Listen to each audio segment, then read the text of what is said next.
Phil. Welcome back to the show. I'm here with Christian Taylor. Hey, Phil. Hi, Christian. What color is that? Seafoam green. Seafoam? Is that seafoam? It is. Okay. It's kind of minty. No, Kind of minty. seafoam. Okay. Seafoam green. And Sky Jitani. Hi. Hi, Sky. What color is that? Black. It's really the absence of color. Or that's in light. In pigment, it's the presence of all color. Is that right? Yeah, That's the first I've ever. because if you're mixing paint, it's additive. Right. Color's additive. Right. If you're doing light, it's subtractive. You see. So which are you? Are you made of light or are you made of pigment? It all depends on your point of view, doesn't it? I would agree. We're starting really profound today. Hey, it's a podcast. What do you know? Hey, it's a podcast. And we got video. Hey, it's a podcast. So lend an ear. The Phil Vischer podcast starts right here. We'll talk to this guy. Hi. He's in another world. I'm a little Christian distracted. too. Hi. And we've got no guest here. We don't need one here for you. If you play it like this, it sounds more like a mandolin, and you feel kind of Italian. Hey,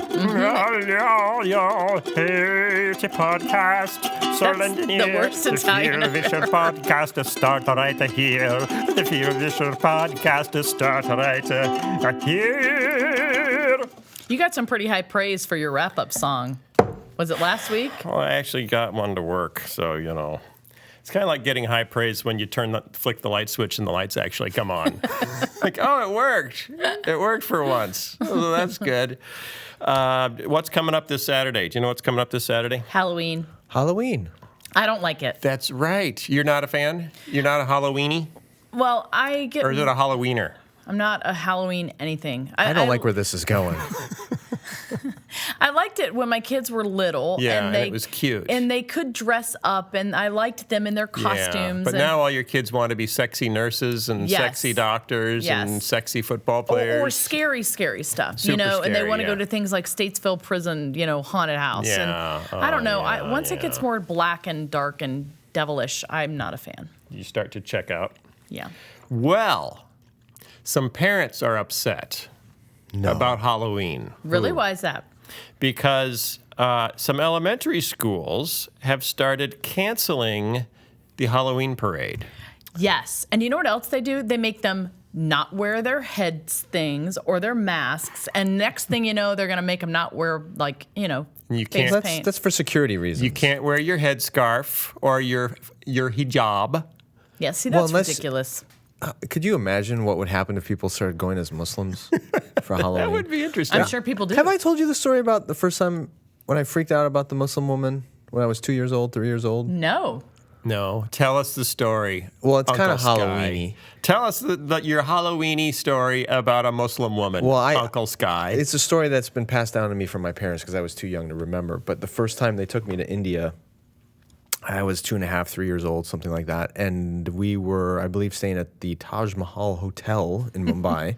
Is that just a themed hotel, or is it themed- actually no, connected to it's- the Taj Mahal? No, it's not connected to the Taj. The Taj Mahal, the real one's a mausoleum and not a place you want to spend the night. Yeah. Taj Mahal Hotel is actually one of the nicest hotels in Asia. It's beautiful. Are they close to each other? No. Oh, This is in okay. Mumbai. The other one's in Agra. Oh. But this is the hotel that was Agra. attacked back in 2007 by the terrorists, if you remember that. Agra is the old witch woman character from The Dark Crystal, the Jim Henson film. Where are I we? never even heard of that. What are we Agra. talking Okay, about? back to So we were in the lobby of the Taj Mahal Hotel, and there was a woman there in Was a she burqa. witchy?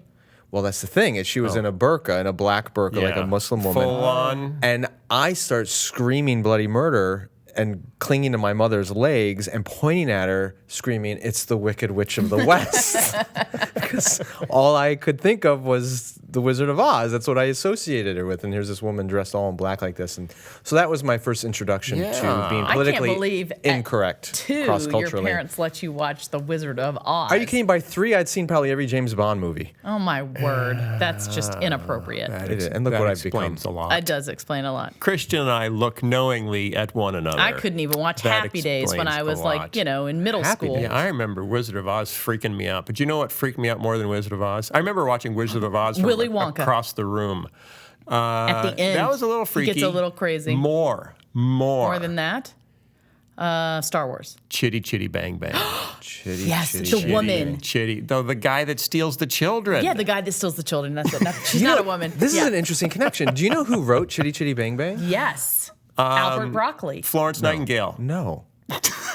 Wait, I do know. I really do know. It's in the back of my head. Don't say it. Oh, well, yeah, isn't it? I don't know. Billy Graham. No, I'll have to look this up. I'm pretty sure it was look it up. Ian Fleming. I think it is Ian Fleming. The I same think guy it's- who wrote James Bond. Yeah. I think But Look it yes, up. you're right. I used to be so afraid of that man was going to steal me. Chitty Chitty. Okay, we are on a podcast Bang here. Bang. We probably, No, we have to know this. This is really important. Chitty Chitty 'cause Bang we Bang have and to Bed Knobs know- and Broomsticks were two Oh, of Bed my... Knobs and Broomsticks was my I know. favorite. I loved that I one. never watched that because that looked like it was satanic. It was hard, a little. It was hard to get to. The best scene, of course, is the knights. Right, You know, the in end. the castle. The producer was Albert Broccoli. That is what I Albert, thought. a.k.a. Cubby Broccoli. Right, Yeah, from yeah. the James Bond From the James Eon Bond movies. productions. Yeah, Right. yeah. All roads lead back to James Bond. And Cubby Broccoli. Okay, enough about that. So, do Halloween. you know what time of year it is? It's the autumn. Fall. Halloween. Unless you're in the southern hemisphere. Do they have Halloween? Is Halloween everywhere? Well, It's not everywhere. It comes from All Hallows Eve. Yeah, I know. Because the day after Halloween is November 1st, which is All Saints Day. So it's really just So All European. Saints, All Hallows Eve is Halloween the day before. It's European high church, basically. Right, yeah. So anywhere that had that influence. Okay. Milford, Connecticut. The parents of the Connecticut city of Milford learned about the plan to cancel parades and costume wearing at its 8 elementary schools through a letter sent home from principals last week. The letter said the decision arose out of, quote, numerous incidents of children being excluded from activities due to religion, cultural beliefs, etc. Any classroom celebrations, it continued, would be, quote, fall-themed, not Halloween, and food is not an option. Like, you can't bring food. You can't bring food. No more food. Right. So people, the head of the schools said the goal is for all children to feel comfortable and definitely not alienated. Which is another way of saying we want all kids to not be happy. Everyone's going to be equally non-celebratory. More than 560 parents have signed a petition called "Bring Back Our American Traditions to Our Schools." And this is Connecticut. This is Connecticut. Local mom Rebecca Lilly started the petition, says, I was shocked to find out our annual Halloween parade had been discontinued through our district. This is just not right. Growing up in America, there are certain traditions and celebrations we have become accustomed to celebrating at home and during school. I'm so tired of my kids missing out on some of the things we all got to do as children and are some of the greatest childhood memories I have due to others saying they find it offensive. Well, she just needs to pack up and move back to 1980. Remember when we all used to go out lynching? What has become of our... That's horrible. Our dear... That is, that's like going to the Nazis, honestly. No, Yeah, I that- didn't go to the Nazis. No, but it's the That's KKK pretty close. is pretty yeah, close. come on. Neo-Nazis. And yeah. Many commenters on the Facebook page veer into anti-immigrant territory by blaming newcomers for ruining the fun. People coming to a new country should adapt to its ways or not partake in its traditional events. The host country should not have to change or accommodate newcomers. Okay, wait a minute. Wrote another one, this is getting out of hand. The American people need to take back our country. So there's a war on Halloween? Is that where we're at now? It's not the war on Christmas? Yes, they sound just... You can take away our birth of Jesus, but don't you take away my candy. Don't you take away my witchy stuff. Right. Hold on a second. Who is it that's complaining about Halloween? The American mothers. No. The ones who are Oh, complaining that led to it being taken out of the Complaining. I school. wasn't really listening to is you, it sorry. conservative Christians or is it immigrants or who is it that has the problem? Well, Sky, according to Charles Haynes, vice president of Underwear fame? the Religious Freedom Center in Washington, D.C., traditionally, the pressure to take Halloween out of schools came from Christian conservatives Yes. Right. who saw the holiday as evil, not to mention an affront considering that Jesus in the form of prayer and Christmas is so often banned from schools. But these days, he says, the decision often comes from wanting students with other religious backgrounds, Muslim, Orthodox Jewish, Jehovah's Witness, for example, to not feel excluded by a holiday, albeit secular, that not everyone observes. Why So- don't they observe it? Is there a religious objection to that? Because it's a Christian It's not. It's technically, All Saints Day. That was a high church. but Yeah, they're we're not talking about celebrating All Halloween. Saints Day. They're celebrating But Halloween. so there's no tradition of observing either All Hallows Eve or Halloween in the Muslim world. You know what? There's also no tradition outside of the United States of celebrating the 4th of July.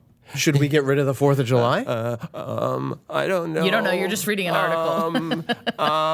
But it has. But they don't celebrate Labor Day. But does it? Halloween has Or a Memorial Day. spiritual dimension to it. It's a masquerade party with gobs of carbohydrates. It's so much more. And sugar. That's carbohydrates. It's so much more. True. Yeah. Ghosts, demons. I have a very strong memory of 1 year very early on for Halloween going as the devil. You went as the devil? Which my mother will say to her death never happened. How old were you? I don't know. And how did you find horns big enough for your head? He didn't need to find them. honestly have that memory? And she says that absolutely never happened. I would never have allowed that to happen. And I just Well, how old were you, do you think, when this may or may not have happened? 4 or 5. Very, very young. I think- Maybe it was a dream. I think I'm going to go with your mom on this one. I'm trick-or-treating as the devil in my dreams. That would be that. Maybe the devil's just talking about can so we get much. back to this article? Honestly, Yeah. does it say in there who is abstaining from Halloween and why? Or does it not? Mostly non-Christian families of other world religious backgrounds. Because it's not part of their tradition and it seems to have spiritual dimensions and it makes them uncomfortable. Does it say that in that article? No. This is So you're Phil's making that up. interpretation. You know who I could see being like anti-Halloween are all the health nuts out there now. Yeah. Who are very non-organic, they're very particular about what their kids eat, and it seems like... I wouldn't necessarily call them nuts. They sound a little more sane than the rest Well, of you know us. what I mean. I mean, the people who take it super, super seriously with no variation at all, like they're Levitical about their dietary restrictions and not wanting their kids to be exposed to all that. Mr. Haynes believes the movement, and there are other schools that are doing the same thing. This is not the only school district. He believes the movement away from in-school Halloween festivities is positive. It's a good trend, he says, especially since religion is just the tip of the iceberg when it comes to related issues here. There are so many layers to this, as Halloween also has become a bit of a free-for-all, with kids dressing up as characters too violent or sexual and not appropriate for schools. In response, he's found what many districts have done, at the very least, is dial it back, which takes a lot of pressure off. So instead of a 2-week lead-in featuring pumpkin-themed counting lessons and witch-based art projects, for example, celebrations have at least been more concentrated, if not stripped of Halloween references altogether. Schools are trying now to figure out how to create the narrative, with some asking kids to dress up as their favorite literary characters or hosting harvest festivals. Kind of sounds like all the churches in the 80s and 90s that decided. It was funny because when I was a kid, we all loved Halloween. Mm-hmm. Like even my most conservative Christian friends, everybody loved Halloween. Everyone went trick-or-treating. It wasn't until the 80s where somebody decided it was evil. Right. Who was that? Who was it who decided? Was it James Dobson? Was he the one Probably. who decided it was evil? I remember. Somebody in the moral majority. We had this conversation years ago on the podcast. Did and we? actually, I'm going to put up a blog post later this week. Can you believe? Wait. Let's just pause with what you just said. Yeah. We had Several this years conversation earlier. several years ago on the Yeah. podcast. That's really Yeah. strange. Way back when Sky had hair. Oh, no. No, And no. my- It sounds like That we're a wasn't bunch that of long old ago. people My talking. beard was jet black. And I made the case that Halloween is actually a more Christian holiday than Christmas. I remember you Remember saying that? that. Yeah, and I had to cut your mic Yeah. for because you I stand were by afraid that, people by the were way. going saying to such stone an him. evil thing. I stand by it. What? Refresh my memory. Well, you got to remember that, like, the Puritans and others refused to celebrate Christmas because they didn't see any biblical rationale for it. Okay. It was a pagan holiday that was sort of reincorporated into the church with Christian symbolism. Phil, you did your whole video on this, Saturnalia. right? Why Saturnalia. do we call it Christmas video? Why do we not call it Saturnalia? That was the follow-up video. And so the Puritans were right. There's no biblical precedent for celebrating Christmas. And Jesus was not born on December 25th. He was actually born in March. And it goes on and on. It was a pagan holiday about the winter solstice and light and all that sort of stuff. And it was recalibrated to become pseudo-Christian. Whereas Halloween actually is the eve of All Saints Day and da-da-da. And my argument was, like, the way we would do it in our old neighborhood is it was the the afternoon and evening where we got to know all of our neighbors. And we got to meet the people we live around and have sort of a level of camaraderie and an ability to develop those relationships, which actually facilitated loving our neighbors. And that, if you can redeem a pagan holiday like Christmas, why can't you redeem a pagan holiday like Halloween? I think the trouble that 'Cause it's satanic. it causes is that it's gotten more and more evil. Excessive. Yeah. We exaggerate everything. You know, my Oreos now come in 45 different varieties. Everything good, we exaggerate it. We want more. Well, and like I remember as a little kid going over to my neighbor's house to trick or treat, an elderly couple, and sitting there with them and having cider and having popcorn, or my mother making cider and popcorn balls to give away. You know, it was just a different time where it did encourage that sort of thing that you're talking about. Whereas today, it doesn't really that much, other than just talking and seeing your neighbors, which doesn't really happen outside of that. So do you think there should still be Halloween parades in schools where it is implied that all students should be participating? Like like Halloween is an official school function? I don't have a problem with it.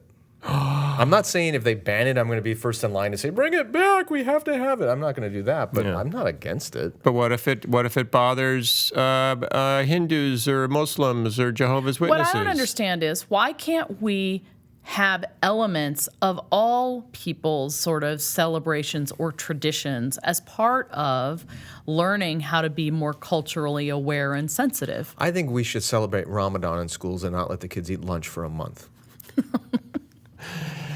Okay. What do you guys think? Let us know. I'm sure it'll be fun. The streams crossed. The edges of the universe have wrapped back upon themselves and turned the space-time continuum into a Krispy Kreme donut. That sounds exciting. That's quite a T-shirt. Thank you.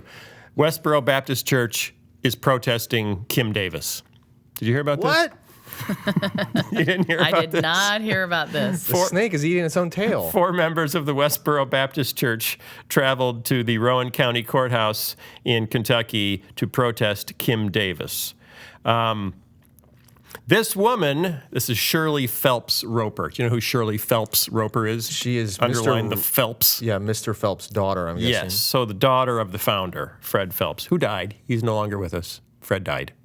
But his daughter, Shirley Phelps Roper, is trying to keep her father's memory alive by hating everyone.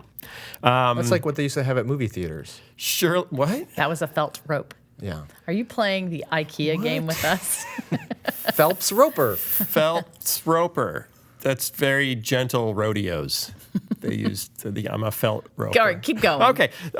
Shirley Phelps Roper says this woman wants to say that her sin isn't as grievous as the same-sex marriage sin. It's all sin. It's all awful. But her sin enabled that sin. What sin? She's been divorced 3 times. Oh, yeah. And on top of that... Wait a second. Her 3 times divorce has enabled homosexual sin? I'm not exactly sure what point she's making. Maybe that Christians being hypocrites about marriage has made it easier to argue that marriage means nothing, which, actually my brothers made the same argument. We mentioned her divorces on a previous podcast, not years ago, but a previous podcast. And one of our listeners wrote in and said, apparently she only recently became a Christian and those divorces happened. The divorces predate her conversion experience. Phelps Roper said Monday that divorce and remarriage is equivalent to living in adultery and that Davis' first marriage is her only legitimate union. In the meantime, she argues that Davis is, this is where it gets nutty, that Davis is obligated to follow the law and issue licenses because, quote, God hates oath breakers just like he hates adultery and he hates same-sex marriage. Phelps Roper said Davis should instead protest same-sex marriage on her own time. Wow. So Westboro Baptist Church is protesting that Kim Davis isn't giving out same-sex marriage licenses. Okay, I'm going to say something, and it's probably going to upset somebody. Uh-oh. But from the amount I've read about Westboro Baptist, Yeah. I honestly think that they suffer from moral retardation. Is this a Explain real yourself. thing? It's a thing I'm making up, and I mean it in a technical sense. So it's a real thing in the Oprah Winfrey sense. Yeah. Okay. It's real to me. Like we talk about mental retardation as a mind that is incapable of developing beyond a certain point. Yes. Right? Yes. Moral retardation being that you can only develop your moral understanding to a certain level, and I think they have such a literal understanding of morality that they can't even recognize when one good is greater than another. Oh. So, for example, follow the speed limit. That's a good thing to do. But if you have, I don't know, a dying person in the back of your car and you have to get to the hospital, a moral instinct tells you I should exceed the speed limit to save the life in my back seat, right? Right. But what I keep hearing from Westboro Baptists is they have no capacity to understand that some good is greater than others. And so here they are criticizing this woman because she's been divorced, and they're criticizing her for issuing same-sex marriage licenses, but they tell her but she should because it's the law, and there's no law that you can break because of oath and not a. Yeah. When, pretty much anyone who has any moral framework understands that there are times when laws need to be broken because they're unjust or they're immoral. I think, and they just don't have that capacity to reason morally beyond the literal. That could be. I think the Westboro Baptist Church is coming up against the rule of diminishing returns, in that if you protest the same thing over and over again, you get less press. So they have to come up with So more. you have to come up with new things to protest. And bada boom, bada just bing, like bigger Halloweens. they got press again. And there's only 20 of them. Like there's 20 of them that go to the church. It's mostly one family and their kids. But they get more press than anybody, but they have to keep surprising people. But Who has appointed them? That's the good question. We have a free market. Well, no one has to appoint anyone. I think what Christian's hinting at is the real issue here. And I think some folks in the media, particularly those who are not enamored with Christianity, love Westboro Baptist because they give such a horrible view of what it means to be a follower of Christ that they keep getting press because they represent the most idiotic forms of Christian faith that they can find. And so, these are people who protest the funerals of soldiers. It's just horrible, but they keep getting press because it just feeds into this anti-Christian, anti-religion bias that some media outlets have. Yeah. Can I ask a related question, please? Yes, you may. Okay, so but Sky. Please submit it in writing. That will take way too long. Sky, correct me if I'm wrong, but if she was divorced before she ever became a Christian, you can't hold non-Christians to the same standard, can you, of Christians as far as marriage and divorce? This is interesting. It's hard. Like, for example, I think you would agree with me that you shall not murder is a command that applies to Christians because it's in the Ten Commandments. And we would all agree that we should probably hold non-Christians to that standard also. Well, there is an actual law. Right. Hang on. There is an actual law that says don't murder, which we hold everybody accountable to. So the gray area is should divorce, which is legal, including no-fault divorce is completely legal. No, I don't think she should be held accountable as a Christian to Christian moral standards that she didn't hold to prior to being a Christian. What if she murdered her first husband? Would that be different? That would be a little Then different. would you be standing side by side with Westboro Baptist Church? I would not. Okay. What's interesting is this story, the press that they got is in USA Today. So it's like actually national press for 4 people showing up outside a courthouse with signs. If the press would just ignore them, they'd go away. They'd have to go away. And their funding would dry up. But the reporter for USA Today, the last person he interviews is a local pastor, actually from the town, Reverend Randy Smith, who says, there is no love in what they are doing, and they certainly don't represent the God of the Bible and don't represent Christians. They are truly a disgrace to all of us that try to live a life that would reflect the glory of God's Son. But here's the problem. And that's how USA Today ended the article. Yeah, but here's the problem. The headline was not, local pastor denounces Westboro Baptist. No, it was not. True. If you get to the end of the article, I'm happy that Pastor Randy there said something good. It's about selling papes. Yeah. Okay. It's also, it's primary season. I did. Yeah. Are we really going to go there? A feeling about that. Just briefly, because I don't know if you heard about this, but 6 Republican candidates. Here's the headline. 6 Republican 2016 hopefuls woo faithful at Texas megachurch. Did you hear about that? No. Nope. Yeah, so 6 or a half dozen take your pick. Republican presidential hopefuls worked to woo thousands of evangelicals at a Texas megachurch in suburban Dallas on Sundays. This is 2 weeks ago. What Sunday. church? Prestonwood Baptist. Big, very, very big. Declaring their unwavering support for religious liberty. Can we play a game? Preston. Can we guess which 6 they were? Yeah, that's a fun game. Which 6? Okay. And the invitation from the church went out to every presidential all of them, candidate. and only 6 Democrat showed up. and Republican. Okay. All 6 right, Ted showed Cruz. up. Ding! Ted Cruz, Jeb Bush. Ding! Do you want the bell? Yes, please. Ben Carson. Ding! Only 3 more. I'm Marco Rubio. No. Huckabee. Huckabee. Ding. Yep, Huckabee. And 2 more. I think Donald Trump went. Oh, he didn't? Okay, so... I'm trying to think of who's on that platform. Think conservative, think sweater vest. Oh, come on. Santorum? Ding! One more, That's number one more. 5. There's one more. Rand Paul? No. No. Think pocket calculator. Oh. Pocket calculator. Let's see. There's so many of them. Think inkjet printer. Oh, Carly Fiorina. Ding! Yeah, that surprised me. I was thinking of a nerd. Pocket calculator. Who's the nerd up there? Oh, they're all nerds. So I those, think I win that game, though, because I got the most. Yeah, you those did get 6 them. showed up at Prestonwood Baptist Church. The pastor, Jack Graham, said everyone was invited to come. Wait a minute. What's his name? Jack Graham. Oh, Graham. Jack Graham. What do you think You I have to said? pause there. It sounds like Jack Ram. Jack Rabbit. The pastor, Keep going. Jack Come on, Rabbit, keep going. Train on the track. Let's go. Clickety-clack. said everyone was invited to come, but we believe the right people are in the room today. He identified those gathered as evangelicals, whom he called Christians who believe the Bible. Santorum subsequently declared himself an evangelical Catholic. This is interesting. Carly Fiorina,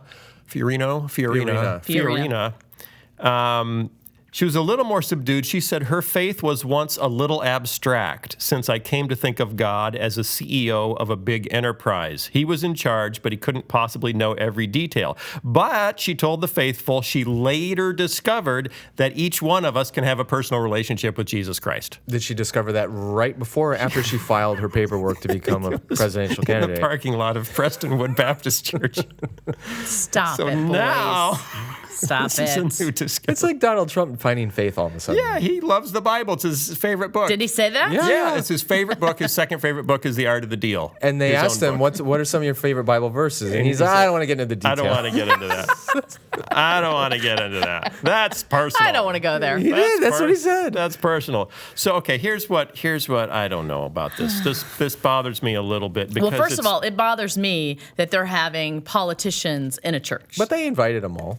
That's but nothing they new. invited everyone, so They're not being technically partisan it's- Right, about but it. why It's are okay. you melding politics and religion? I don't actually have a problem with that. Why do you not have a problem with that? Because I think our faith, to be genuine, needs to saturate every aspect of our lives, including our politics. Right, but when you have a church that is saying basically you should vote this way. Well, that's different. I mean, He did didn't they say invite? that. Did he invite all the Democrats Yes, and all he the did. Republicans? He Yes, did. he- yeah, That's he- what I think is yeah. actually okay here. Yeah, he says he did. They And just only chose the not to I'm a come. little Republicans worried showed up. about the comment. I think the right ones are here. Yeah, that's a little But a little troubling.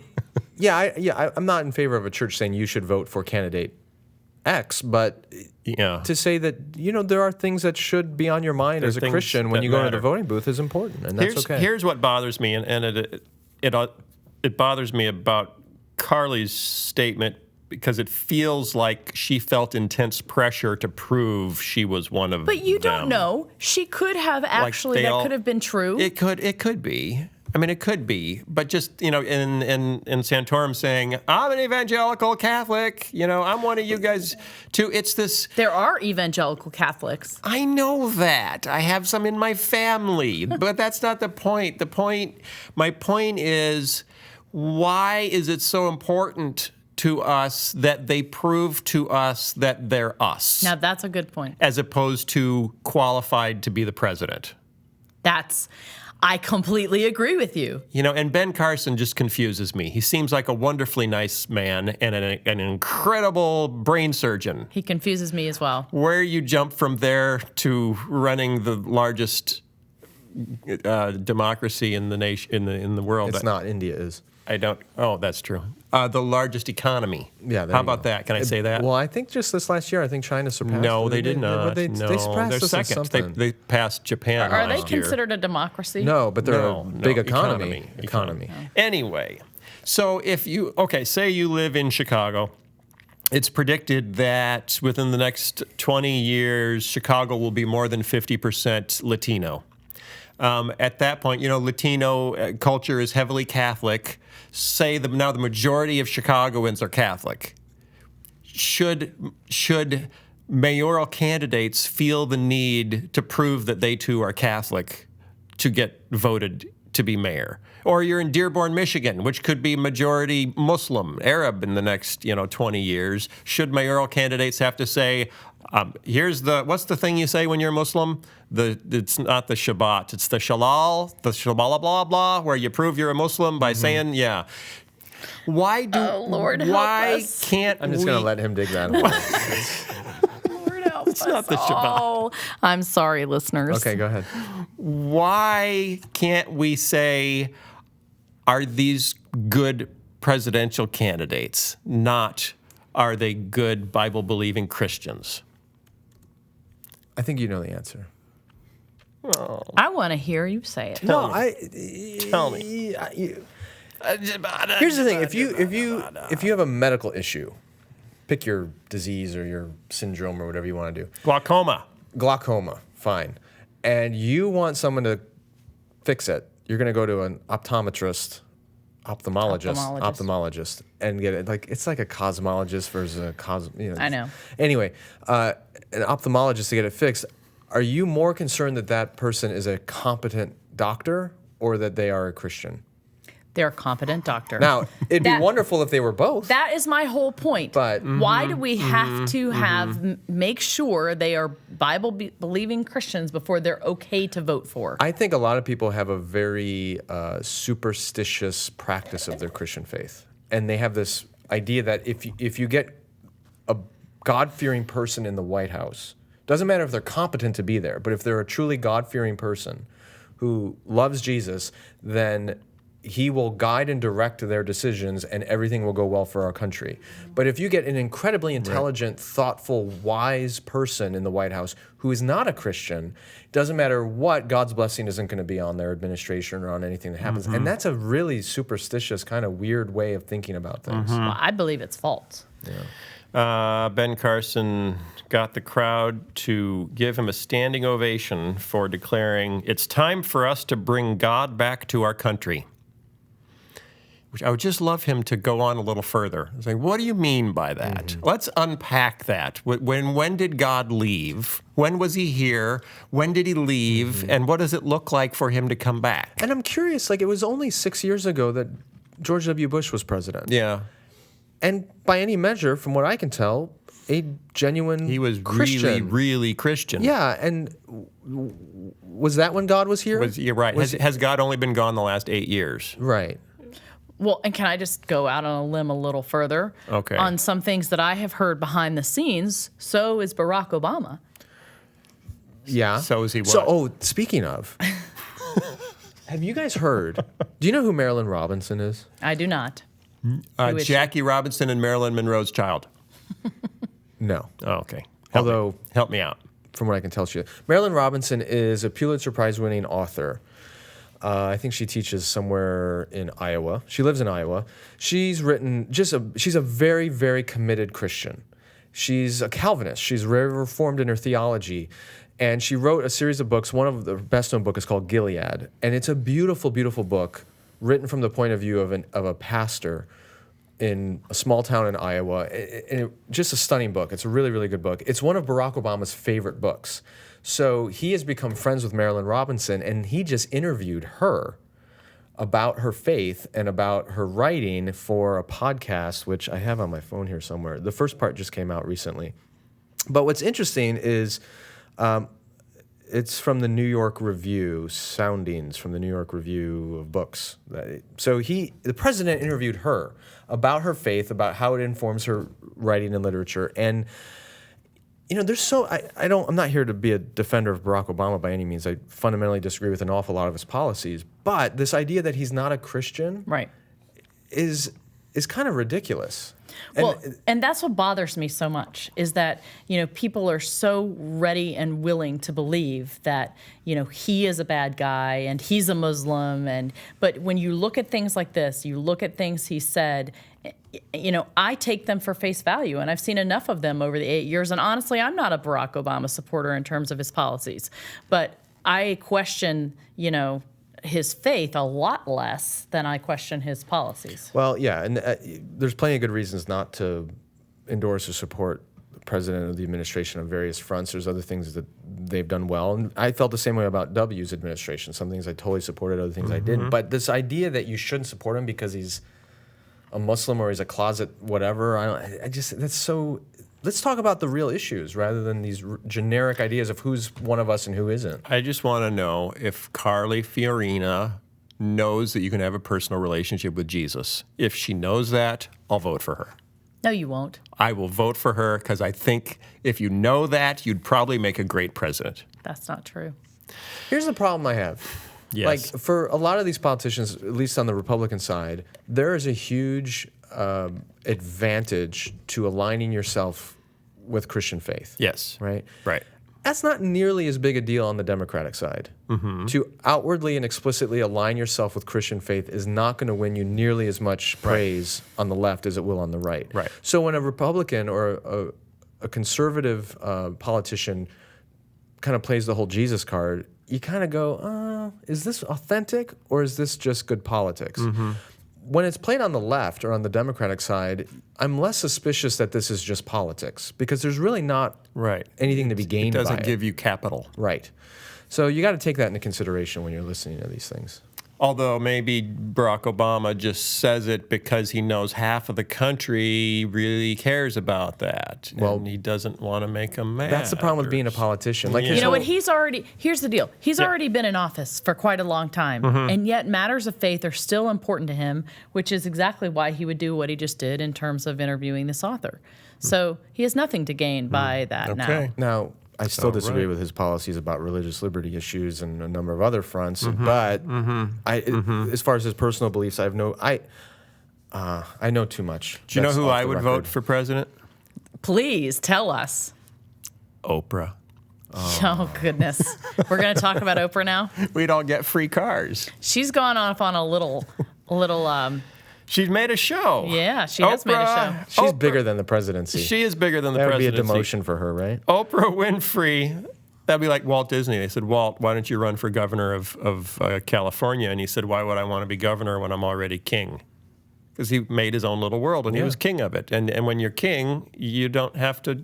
That's what I don't understand about Trump. Yeah, I know, exactly. Democracy is messy. Messy business. If you're Oprah, if you're Walt Disney, if you're Donald Trump, you've got a whole world to run, and you're a totalitarian dictator. It's... Yeah. What more could you want? You can fire people whenever you want. It's good work if you can get it. Oprah's launched a new show called Belief. And it seems like it's the... I turned Taco off. It's her version of Planet Earth or the cosmos. Yeah. You know, where she's saying, no, let's do the same kind of thing, but it's about belief. I heard her in an interview with Stephen Colbert where she was talking about her definition of belief. Yeah, I have that. We'll listen. Is that show now out? Is it? Yeah, it's on her own network. You can only see it on her own network. And is it like an 8 series thing? Seven. So much holier number. It probably already happened because she was going to air it on 7 consecutive nights. So I think we may have actually missed it. On the 7th night, did she rest? You are funny.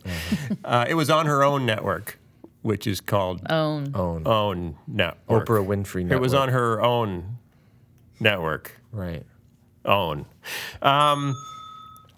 And many people were worried that it would be just incredibly universalist. And, such an endeavor should thrill hand-holding interfaith activists who think all faiths are equally valid paths up a common mountain. But what about those who think their religion is the one and only true path up God's mountain? They will naturally be skeptical to the series, especially given the squishy spirituality for which Oprah is famous. Squishy spirituality. Squishy. I think that fits. Spirituality. Squishy.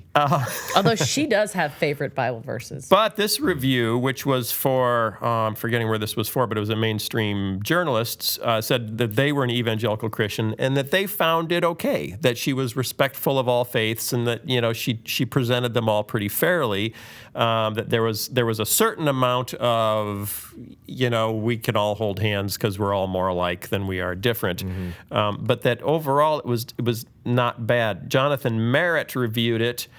He praised the production, but said he also highlights a potential hurdle for many viewers. Oprah's millions of ways approach to faith is a muffled but constant drumbeat.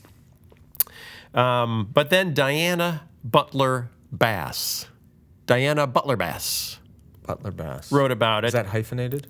And praised it. No, it's not. No, she's just got 3 names. We're living through a period of intense spiritual democratization. So she put a positive spin on it. Across the planet, this is interesting, across the planet, people are taking responsibility for their own versions of meaning and in the process remaking faith in ways that are more inclusive, more personal. So that's good, right? We should take responsibility for our own versions of meaning. Mm-hmm. That makes truth sound like very relative. That's like, I'm going to take responsibility for my own definition of the physics of the universe. Forget Isaac Newton and all these others. But is the point of this series, is it to say that we all have our own individual beliefs, and though they are different, we share the common theme of believing, and they all are in good things, therefore we should believe. Just hold hands and love one another? That is the stupidest thing I've ever heard. But is that what she's saying? I mean... Is that what she's saying? I think I don't know if, I'd love to ask her what her goal is. I bet that's her goal. I think her goal is that everyone should reach their fullest potential by whatever means is working for them. Yeah, but she's making an endeavor, I think, to, cross all sorts of religious lines and show how we can be unified. It's so unifying, the battle cry is belief. Yeah, but belief, this is what I'm going to sound like such a grumpy old man. Belief in and of itself is stupid. It's pointless. It's what is your belief in? Mm-hmm. It's like saying, we all trust. Let's all trust. Mm-hmm. Right. We're all united by trust. Let's all hope. Let's all hope. Hope in what? Trust in what? That's what unifies you. It's not. It is by definition, to be human is to be religious. We are all, this is what Paul Tillich said, we are all religious beings because we all have something of ultimate concern. And whatever is of ultimate concern to you, that is your God. And it may be a God, but it doesn't have to be. It could be money or fame or family or America or... Okay. Wilfred Cantwell Smith, not hyphenated. Cantwell. Wilfred Cantwell Smith wrote a book in the late 1970s called Believing: A Historical Perspective. He says there are 3 kind of evolutions of belief, 3 changes in believing. Belief once referred to a commitment to a manifest truth. He says, I believe in God meant, given the reality of God, I'm with him. I trust in that reality and live accordingly. Call this believing number 1. In the 17th century, things began turning. The emphasis moved from trust to assertion. I believe in God now meant, given the doubts some people have about the matter, I have decided for myself that yes, God exists. It's primarily about asserting a contested fact. It's a doctrinal agreement. Yes. Call this believing 2. In that regard, we're closer to number 2 than number 1 today. But what's really going on is that we've moved on to what we can call believing 3, which is not about aligning our subjective experience with an objective fact, like subscribing to a creed in the older sense of the practice, but elevating our subjective experience experience to something approaching objective fact. That's very. What does that mean? Yeah, that's kind of. What we experience, how I experience the universe is now held at the same level as fact for me. So you have your truth, I have my truth. I have your belief, yes, I have my belief. I have my E equals MC squared. Right. You have your E equals MC squared, and we all believe them. The criteria for truth is now just what we fancy to be true. And what works for me. And what works for me. Yeah. Yes. So, what does Oprah think belief means? Put on your headphone and we'll listen. We have, now on the show, we have calling in from wherever, Oprah Winfrey. And I was going to stop this partway through and just discuss what she's saying because it's kind of fun. Here is Stephen Colbert You have it. asking Oprah Winfrey what belief means. As we're talking before about the series called Belief, Yeah. Is there a difference for you between faith and belief? Yeah, there is, because there are a lot of people who don't think that they are faithful people, but have beliefs. You know, you cannot be in the world without believing in something, even if... Okay, good. Yeah. Right, we're good. That's we're Paul good. Tillich. We are good with Oprah so far. Okay. if you don't call it a deity. So there are people who believe in working hard and striving for their best, and but don't have the necessary religious belief. And faith is very different. I think faith is knowing that no matter what, you're going to be okay. And that is not What did she just say? Faith is knowing that no matter what, you're going to be okay.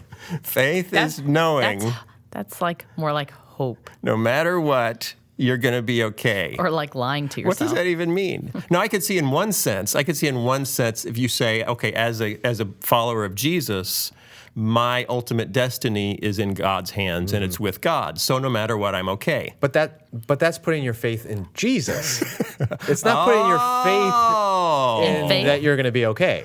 Oh, so faith it varies depending on what you're putting your faith in. It's not just believing that everything's going to work See, out. there you go, It's like- mixing belief and faith. It's like saying confusing. faith is saying, I am going to make it to California, rather than saying, Yeah. faith is, I believe that plane can get me to California. Right. Those are two very different Okay. things. Wait. Hang on a second. Faith says, I'm Faith getting says, to California. next Thursday, I'm going to be in California. No, Faith says, I don't okay, know I'm on how. an airplane in 3 hours. I'm going to be in California. No. She's No. saying faith is believing that in the end I'm going to be okay. Yeah. It's like In saying the end, I'm going to get to I'm going to be in California. California. like Phil said, that's a good one. Next Thursday I'm going to be in California. You may I have no idea how I'm going to get there. It may be a pogo stick. It may be a jet airliner. Right. It may be a rickshaw pulled by a donkey. It doesn't matter You're going to be in California. because I'm a next person of Thursday. faith. Okay. And so belief is, the other one was. And you she was said- saying Belief is just believing in I'm putting my effort into something. putting stock in something as a way of living, which could be atheist or agnostic, but so there's nothing necessarily supernatural about belief, which is I'll grant her that. This is beyond squishy. Here we go. But let's see how she. Can I say one thing? Yes. The way she says it, the way she says these things Yeah. is so convincing that it sounds like it's the truth. She's Oprah. She's Do you know what I mean? Magic Oprah. Okay. She's not done though. And I've always been a part of that faithful. I used to be a little preacher. So when I was... How little? Like, how little are we talking here? I'm talking like 7, 8, 9, 12, 15. And then... when I was in third grade, people used to call me, here come that preacher girl again. Were you preaching the gospel out there? I was preaching the gospel. Yes, I was. Wow. I remember the Bible verses and passages. Do you have a favorite passage from the Bible? Yes, I do. Do you? I do. Okay, let's hear yours. So I like it. Mine's from Matthew. I like it because Jesus says, so I say to you, do not worry, for who among you by worrying could change a hair on his head or add a cubit to the span of his life. What I like about it is that it's a commandment to not worry, and I'll go with that. I'll go with that. love I that. can't live it. I can't do it. Yeah. But I like that. It's not like try not to worry. So I say to you, do not worry. Ooh, I love that. So if you It's worry, when you're he being talks like that, disobedient. that That's I'm like- right. If you worry, you're sinning. Exactly. Yeah. Exactly. So how about you? Okay, mine is Psalms 37:4. Delight thyself. Oh. I love the word delight, don't you? I'm so glad that David knew it. David was into delighting himself. Yeah, yes. Okay, how about these stories? No, wait. Well, yeah. Delight thyself in the Lord. He will give you the desires of your heart. What a shock. Now, what that says to me, Lord has a wide range. What is Lord? Compassion, love, forgiveness, kindness. Okay, now stop so right there. you delight yourself. I can't take Stop it. right there. Stop right there. Virtues, Please where stop the right there. I can't take it. Okay, wait. Okay. character of the Lord is revealed. Delight thyself in goodness, delight thyself in love, kindness, and compassion, and you will receive the desires of your heart. Oh, that's Don't interesting. you like that? Yeah. I wonder what Stephen Colbert would want to say to that. Okay. Because we can sit That here and was go, the oh, no. funkiest piece of exegesis I've ever heard. The fact, I mean, there's so many layers of bad in that, but she takes the word Lord. Yes. And I don't have a Bible right in front of me to know which. Here, let me help you. Well, here's the thing. In the Old Testament, the word Lord could either be Adonai, which means Lord. Yeah. Or if, in most English translations, if it's all caps, it's really the word Yahweh. Yahweh. Right? So I don't know name. which it is. It's proper name. But either way, she takes that word and says, well, you can basically define that however you want. Well, she then takes the characteristics of the Lord or Adonai. To delight yourself in the Lord is to Compassion. delight yourself in good attributes. Good. Right. Right, in his Rather than attributes. the personal being who Right. created the universe and has redeemed all things. She's right? separating Yeah. the person How did from... she make that move, though? When did that? How is it? Just a discomfort with being in discord but with no, any other well, faith tradition? I think this is how it happens. Okay. God is love. Yeah. Love is very patient and kind, Yeah. never jealous or envious, Love never has boastful attributes. or proud, never haughty or selfish or rude, blah, yeah. blah, blah. Yeah. So if God Did is you love... just blah, blah, blah the Bible? She just blah blah I blah. did the because Phil Bible. was getting bored with me talking. So God is love. Yeah. Love is all these characteristics. Yeah. Ergo, Yeah. To say all God these is... characteristics are God. I think you're absolutely right. I bet that's exactly how they Yeah. got to that. But to say that God is love is not the same as love is God. Right. It is not. That is not Compassion how the is- Greek Right, language because works. then, Is not the because Lord. then you are idolizing love. Right. And then it becomes also a cultural definition of love, not even a biblical and one. she goes on to say, actually, in this piece, that so if you pursue good, good will return to you, and that's the core of karma, and it's the core of, and she lists 3 or 4 different religious traditions. It's the golden rule. Right. No, it's not. It's not. So she's muddled everything together Right. into this incredibly appealing theology that says if you try to do good, good things will come back to you. Which is karma. And for someone who now has, a home on in 48 different states, and her life has been a smashing success, is relatively easy to believe in. Right. That I've tried to do good, and look, I am now I looked it up. She's the 5th wealthiest self-made woman in America. It's so look, I'm living proof. And that's why I always get nervous when I hear really successful people start to talk about their personal theology, because success warps theology. And here's the problem. I would love, if I ever had a chance to sit down with Oprah and have this conversation, I'd want to say, Let's okay. make that happen. I'd say, okay, How then can we do that? explain to me how somebody that I think she and I would both agree was the most loving, compassionate, merciful, and good person to ever walk the earth. How did that person end up crucified on a Roman cross? If you do good, Yeah, right. it's supposed to end up good for you. Because he didn't have faith. Because if he had So faith, Jesus didn't have faith. Yeah. No, she if would he not had make that faith, leap. he I'm would have sorry. known that everything will She be would- okay, I'm and trying then to think of everything how would have been she would okay. answer I mean, that. ultimately everything was okay. He was resurrected. But in this Yeah. world, he experienced Right. the worst Right. that the world can throw at you, Right. despite completely loving. And I see, just- karma is not a Christian concept. In fact, it's antithetical to grace. Right. Because grace says you receive what you do not deserve. Right. Whereas karma says you will receive exactly what you deserve. So when she starts espousing all this stuff about do good and good comes to you, it sounds great. Mm-hmm. It's not exactly a biblical message. Well, and just the way she delivers it is so incredibly convincing. Her tone of voice, and she speaks with such authority. And, people have already bought into just about everything she says already. Right. I mean, it's almost like, Antichrist-ish. I would love for Stephen Colbert just to go all Sunday school teacher on her. I know. I'm dying to know what was going on in his head. He's too kind a host to do it. Oh, well. Well, I think there's a price to be paid for going against Oprah, right? Yeah. We need an anti-Oprah. Yeah, I don't think you want to do that. You don't want to. Oh, we have one. His name is Billy Graham. Franklin Graham. We could See, no. Sorry, Billy. cage match. I don't think he's an anti-Oprah. You don't? No. Who would be an anti-Oprah? John Piper. Maybe. I don't know. But We need a.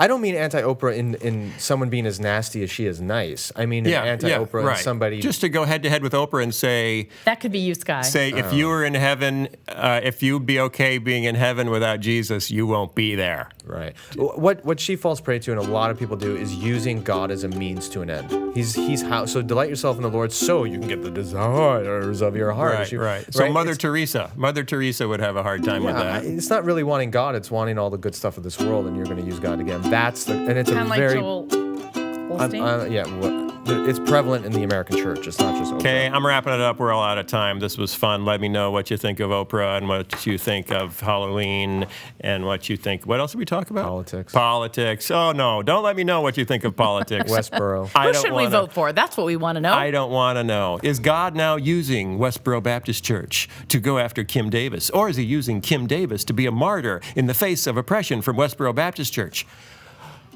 Cage match. Westboro Baptist Church, Kim Davis.